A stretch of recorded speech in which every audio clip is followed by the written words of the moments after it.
Imagine this. You are in a heated discussion. Your heart races. Your mind fills with arguments, ready to be shot like arrows. You need to respond. You need to defend yourself. You need to prove that you are right.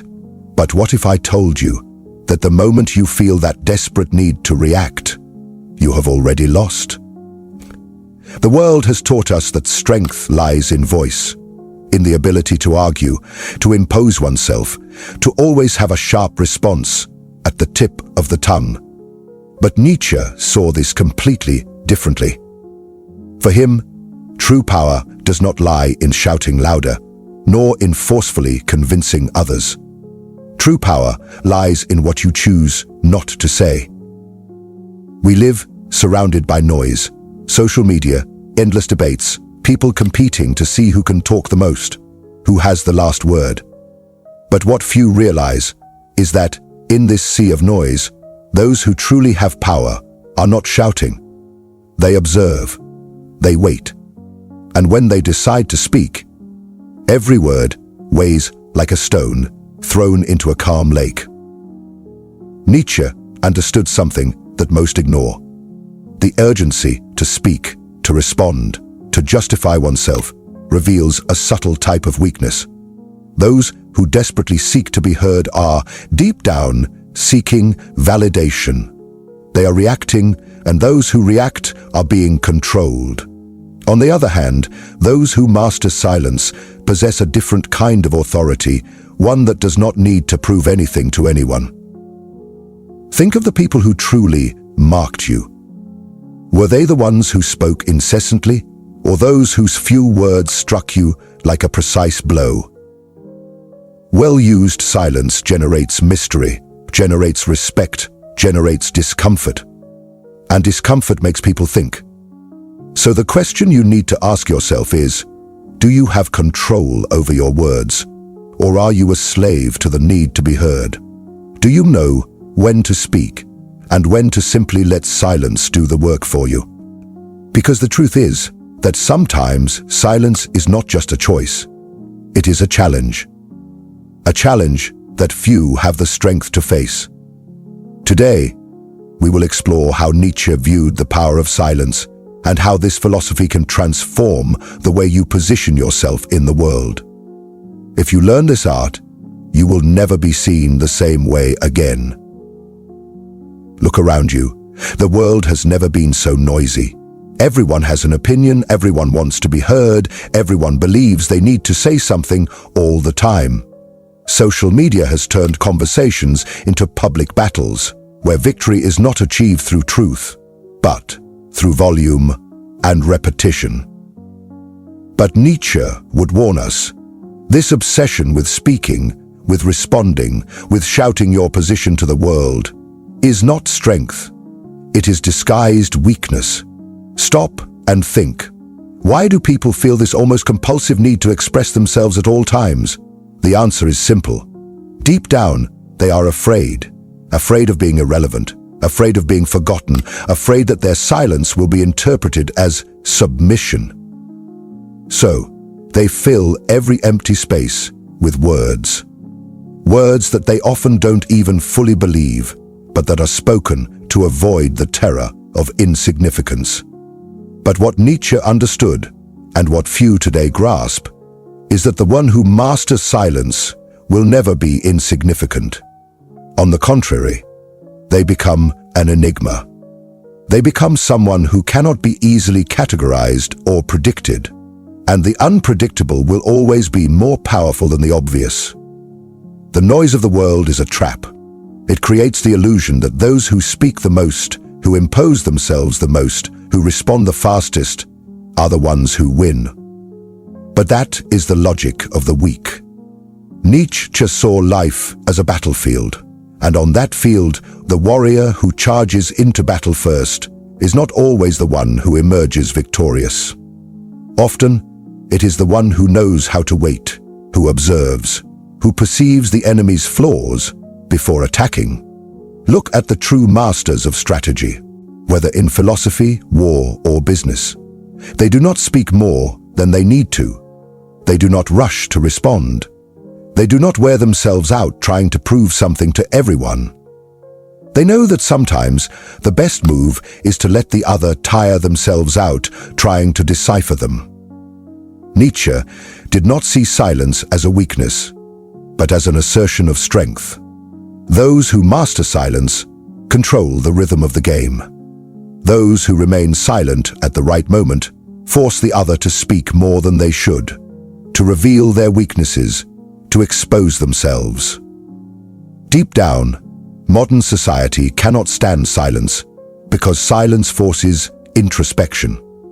And introspection is dangerous for those who have built their identity on external noise. So ask yourself, are you in control of your voice? Or are you just another lost in the incessant noise of the world? Do you know when to speak and when to remain silent? Or do you feel restless in the void of your own absence? Because if you cannot bear silence, perhaps it is telling you something you are afraid to hear.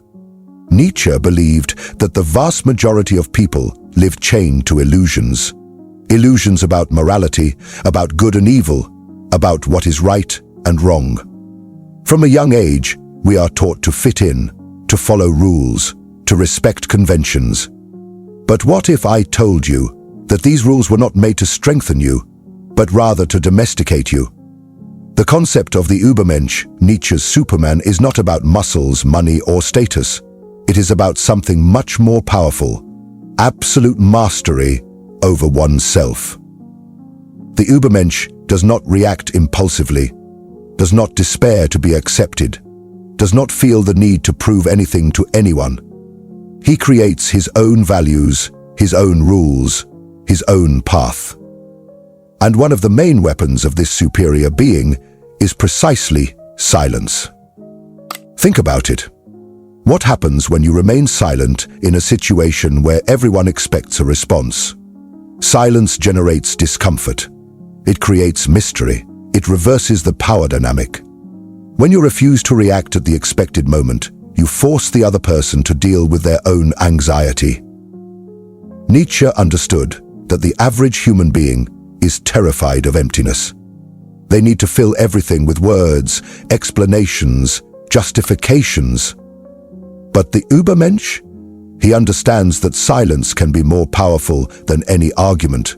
See the difference between a true leader and someone who needs to shout to be heard.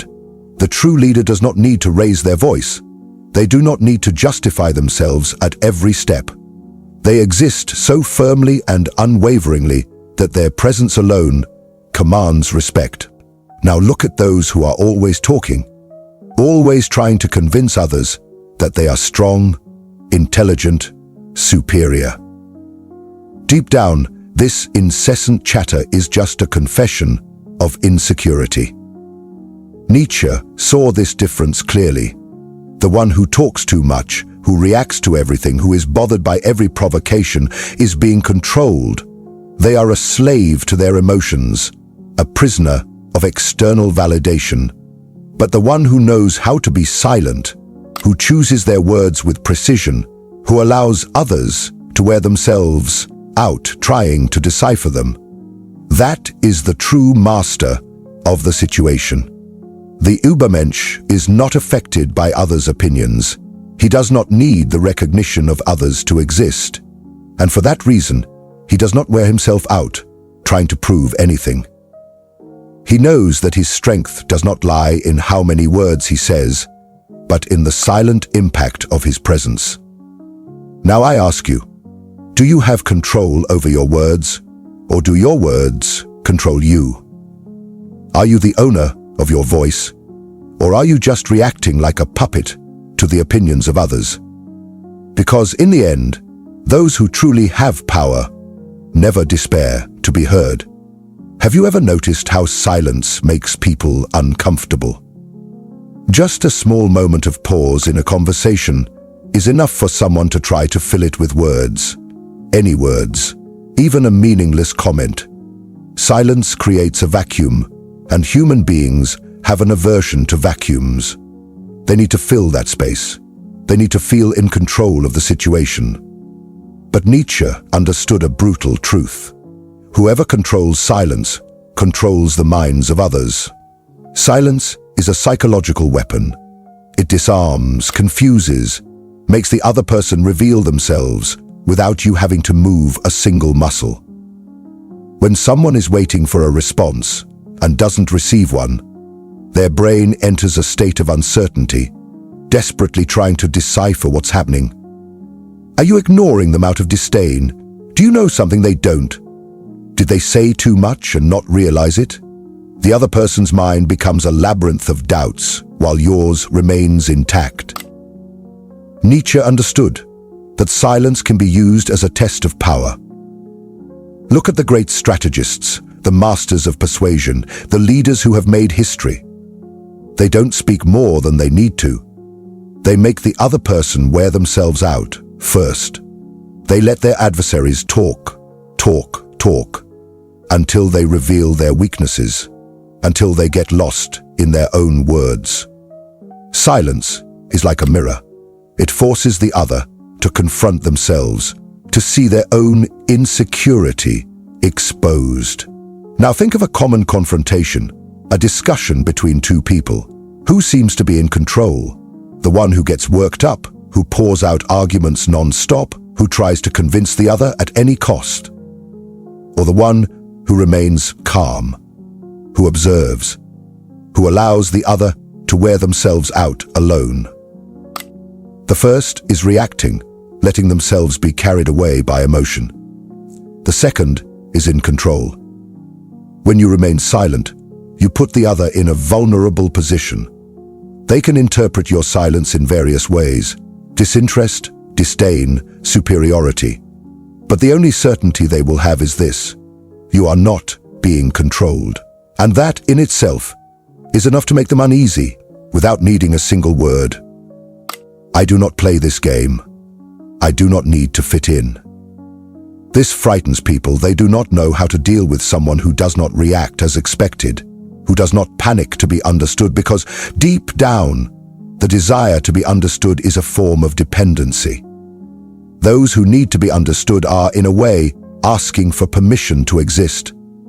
But Nietzsche's Übermensch does not ask for permission. He creates his own values, regardless of others' acceptance. And this requires a kind of courage that few possess, because enduring silence means bearing the weight of loneliness. It means accepting that often no one will understand your choice. Look at the great thinkers in history, the visionaries, the revolutionaries. They were not well received immediately. Their ideas were ridiculed, ignored, fought against. But they did not need to shout to be heard. They endured the silence of misunderstanding, the silence of rejection, and continued. Because truth does not need applause to exist. Now think about your own life. How many times have you felt the need to explain your choices, to prove you are right, to seek approval? And how many of those times did it really change anything? Or was your quest for explanation merely a reflection of your own fear of not being accepted? Nietzsche challenges us to go beyond that fear. He forces us to ask, are you speaking because you truly have something to say, or because you fear silence? Do you need to be understood, or are you strong enough to move on without that need? Because those who fear silence will never be truly free. Silence is not just an absence of words. It is a tool, a strategy, a game of power. But like any weapon, it needs to be used at the right moment. Nietzsche did not advocate for never speaking. He advocated for speaking only when necessary. Now think about all the conversations you've had in the last month. How many of them really mattered? How many were just noise? How many times did you find yourself explaining something that didn't need to be explained, responding to meaningless provocations, trying to convince someone who deep down would never change their mind? How many words did you throw away just because you felt the need to fill the silence? Nietzsche saw this behavior as a form of psychological slavery. Those who talk all the time are always reacting to the world, always trying to justify their existence. But those who speak only when they want to, when they choose, when they truly decide it's worth it, they hold power. They command respect. Look at the great strategists in history. They never spoke more than necessary. They knew when to retreat, when to wait, when to remain silent so that others would reveal themselves.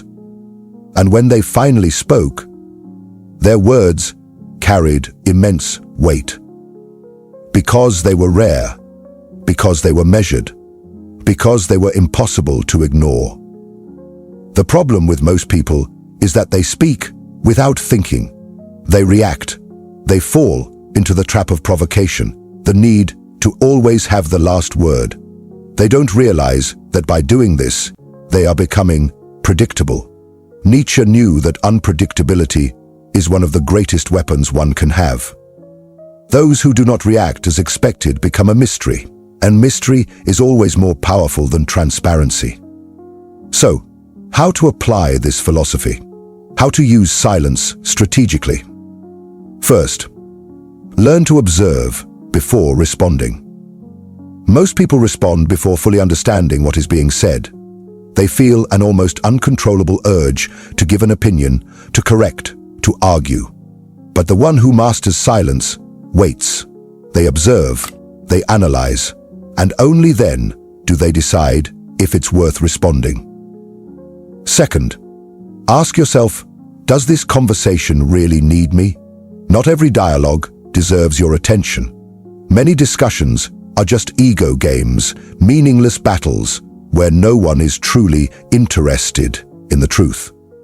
If the conversation adds nothing, if the other side is not willing to listen, what's the point of wasting your energy? Nietzsche would say, let them talk alone. Third, when you speak, speak with weight. If you get used to speaking less, every time you open your mouth, people will stop to listen. Your words will carry a weight that those who talk all the time will never have. You don't need to convince everyone. You just need to speak in a way that makes every word count. Because in the end, it's not about how many words you say, it's about how much impact you make. Now I ask you, do you have control over your words, or do they have control over you? Do you choose when to speak, or do you just react like a robot programmed by the need to express yourself? Nietzsche teaches us that those who speak less but speak with purpose will never be ignored. Those who master silence will never be a slave to noise. In the end, it all comes down to one question. Do you control your silence, or does your silence control you? Nietzsche saw life as a game of forces. In this game, the weak talk too much, try to justify themselves, try to convince. The strong, on the other hand, do not need approval. They understand that the need to speak all the time is just a symptom of insecurity. They know that the absence of words can carry more weight than 1,000 speeches. Silence is not just an empty space. It is a reflection of who you really are. When you are silent, you force the world to see you without distractions. You reveal your true essence. And for many, this is unbearable. Because most people build their identity based on how others react to them. But what if you took away that reaction? What if you didn't give the answer they expect? Who would you be without that need for validation? Nietzsche believed that few are ready for that answer. Few are willing to face the weight of their own silence. But those who do, those who master this art, become unshakable. Because it doesn't matter what they say about you. It doesn't matter what they think. You don't need to explain yourself. Now I want to know from you. When was the last time you remained silent when they expected you to speak? Have you noticed the impact this has on the people around you? Tell me in the comments. And if this idea made you think, If it challenged you in some way, you can't stop here. The next video will take you even deeper. No matter what you think you already know, it's essential that you watch. Watch now.